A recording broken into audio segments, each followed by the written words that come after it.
آپ نے کہا کہ 18,000 بندے رجسٹر ہو چکے ہیں، ہر یو سی سے 10 بندہ نکلے گا تو بہت لوگ ہو جائیں گے، تو لوگ کیوں نہیں نکل رہے اسد کیسے صاحب؟ دیکھیے، سب سے پہلے تو بات یہ ہے کہ ہم نے ایک تحریک شروع کی ہے اور ہمارا ایک نیریٹو ہے کہ اس وقت یہ جو کچھ ہو رہا ہے یہ قانون اور آئین کے خلاف ہو رہا ہے، اور اس کے لیے ہم نے ایک پرامن طریقہ اڈاپٹ کیا ہے، جیل برو تحریک۔ اس کا بنیادی مقصد تو یہ ہے کہ ہم دنیا کو یہ بتائیں کہ یہاں ملک آئین کے مطابق نہیں چل رہا، قانون کے مطابق نہیں چل رہا، یہاں اس ملک کو انہوں نے بنانا ریپبلک بنایا ہے، تو وہ ہم کر رہے ہیں۔ یعنی یہ تو نہیں ہے کہ ہم نے ہر صورت میں جیل میں جانا ہے، ہم جا رہے ہیں۔ یعنی پشاور میں اس دن ہمارے تقریباً 10-12 ہزار لوگ نکلے تھے۔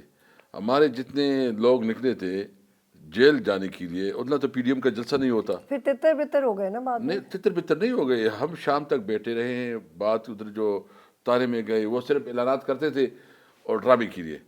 یعنی مجھے سمجھ نہیں آئی کہ انہوں نے اداروں کو بھی پولیٹکس کے لیے استعمال تو کیا۔ اسد کیسے صاحب آپ کے کارکنان جا کے بیٹھ جاتے اگر وہ ہم دعوت بیٹھ دے گئے رہے تھے؟ نا، وہ چلاتے نہیں تھے۔ اچھا، وہ گاڑی وین تو نہیں چلاتے تھے؟ نہیں چلاتے، کبھی چلاتے تھے تو آگے جو ہے نا وہ پل کستان پھر اتروا لیتے تھے۔